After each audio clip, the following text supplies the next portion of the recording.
It is essentially the first round of the playoffs for the Houston Texans and Indianapolis Colts, as this Week 18 matchup is the quintessential win and you are in type game. Ryan and I were going to break down the game, give our predictions here. But before we do that, if you haven't already, like, subscribe, help us keep growing our community, trying to get to 3,000 subscribers by the end of the postseason, so by mid-February.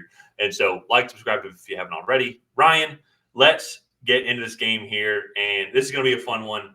I just love these types of matchups here where it's like, I don't know why. It's still a regular season technically, but it's the first round of the playoffs. It's like very simple goal. Just win and you're in. It's game 7. Just throw everything out on the table here because there could be no tomorrow.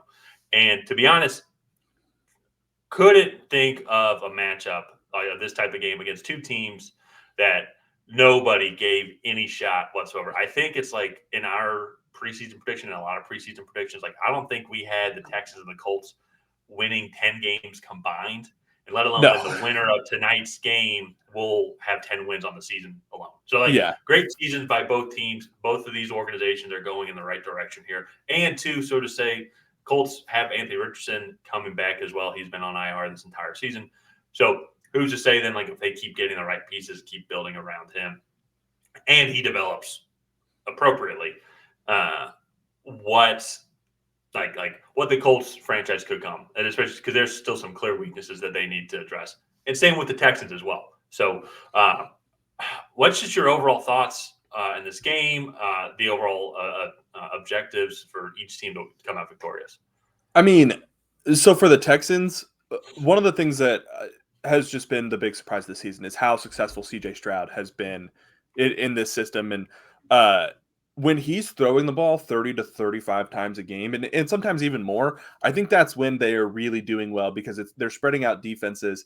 And I know earlier in the season they had Tank Dell, who was really good, but Nico Collins had 71 catches for 1,100 yards this year. And then to me, that really spreads out defenses, and then they're able to run the ball really well.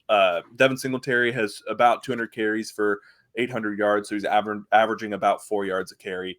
And it's really interesting to see like how big of a change there is from having your franchise quarterback to not from last year to this year for the Texans. And then Trust me, as a Falcons fan, I completely understand. Well, and then for the Colts, one of the things that's really interesting to see was Gardner Minshew was brought in to be kind of like that veteran that can win you a couple games in a pinch, not to be your long-term starter. And after Anthony Richardson went down after winning the starting job at camp, my expectations were even lower for the Colts. And Gardner Minshew's come in. He's had a pretty good season. I mean, thrown for about 3,200 yards. Not a whole lot of touchdowns, only 15 so far, and 9 interceptions, which isn't the ratio you want to see. But, I mean, the fact that he's giving you serviceable starter play and he was supposed to be your backup, it has been really nice. And then I think you've seen Michael Pittman really – he's been a number one receiver, but this year I think he's really established himself as a true number one, and he'll get paid like one this offseason because he's in a contract year. And then Josh Downs, Alec Pierce had a big game in week 17, and they've just kind of assembled a really good group on that offense. This defense with DeForest Buckner is good. They need to just get more experience on the back end. They're still really young. They have a lot of rookies. And so it's really interesting watching these two young teams kind of go at it. I'm really curious to see which offense is going to be able to make the bigger plays. I'm leaning towards one side specifically, but we'll have to see once when the game actually goes. Yeah. That was for the Texans here. I would say in general have had the more explosive offense, but the Colts I think have been much more methodical and I would say balanced. If you look at the offensive statistics, they're a little bit below average in overall passing yards and team offense wise by the year, but then they are above average when it comes to their rushing stats. Well, the Texans are in reverse. They're top 10 passing offense, but then bottom half of the league, 22nd overall in rushing offense. And honestly, Devin Singletary has helped. His emergence has helped kind of increase the running game a little bit and their utilization of running backs out of the backfield. And so I'm curious to see what his long-term future is going to be with the Texans here, because I think he has – I don't think Dameon Pierce has really elevated himself to be like that clear number one guy. Singletary, I think, has come in and maybe has provided a lot of good competition. And they're a good 1-2 punch. Yeah. And so that's what's interesting about this matchup here is if there is a strength of the Colts defense, it is that front seven. But then to your point, the secondary is weak. And the Texans are one of the better passing teams in the league. But since Tank Dell went down, I think they have lost that explosiveness because Tank Dell was just that reliable guy. Like you could throw him in the middle, do these short little crossing routes that CJ Stroud could rely on to know he can get separation to get open. Now, Noah Brown has filled that void a good bit, but it's still not the same, I think, as Tank Dell. And I think that's going to be something to watch.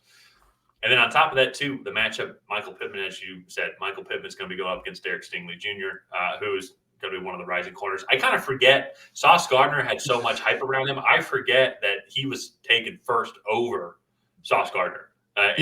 Well, he had a little bit of like the Jamar Chase effect. He also had some injuries because he missed his entire last season at LSU. But I mean, he was like, as a freshman, was shutting down Alabama's wide receivers in that national championship game and in their regular season game. Or I'm sorry, Clemson in the national championship and Alabama in the regular season. So he's legit.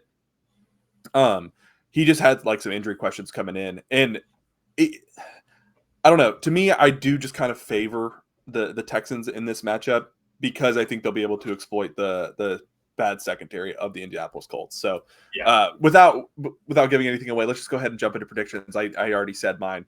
But before we do that officially, go ahead and like and subscribe. Tyler and I are trying to get to 3,000 subscribers by the end of the playoffs. So that'll be about mid-February. So if you could help us reach that goal, that would be very much appreciated.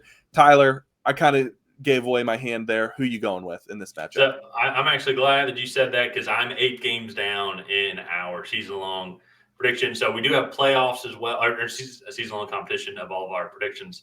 So we do have playoffs as well, but I have a feeling we probably will agree on most of those games. So I need to try and make hay this week. So I'm actually going to go with Indianapolis in this one.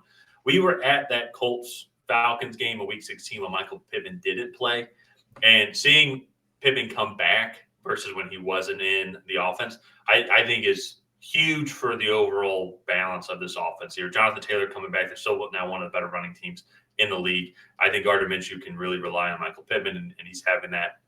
It's weird to say breakout year, but you're right. Like, okay, he is a number one receiver. You can go and rely on this guy.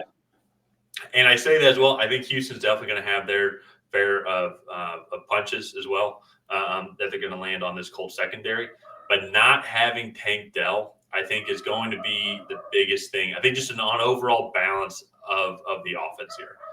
And so I think that that's going to hinder them just enough where the Colts, I think, are going to eke one out here. I think Matt Gay is going to hit a 56-yarder to win 31-28. Okay. That is – so the first time these two teams met, it was week 2, I believe. Yeah. And C.J. Stroud hadn't really hit his stride yet. That connection with Tank Dell hadn't really been formed, and I think there's some comfortability in the offense that just C.J. Stroud just didn't have yet. And I think he comes in and dices up this secondary pretty good.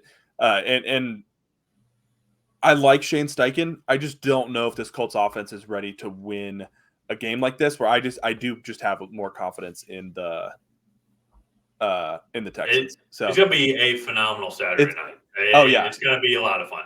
If you're in the NFL and you knew this was going to be one of the primetime games for sure. This and then the Buffalo-Miami game, which we're about to do. So go check out that video as well. Yeah. So, all right. Let's go ahead and wrap this one up here. You are going with the Colts. I'm going with the Texans. Let's go ahead and wrap it up. Go ahead and leave a comment down below on who you think is going to come out ahead in this matchup. While you're down there, go ahead and like and subscribe. Other than that, we will see you guys next time.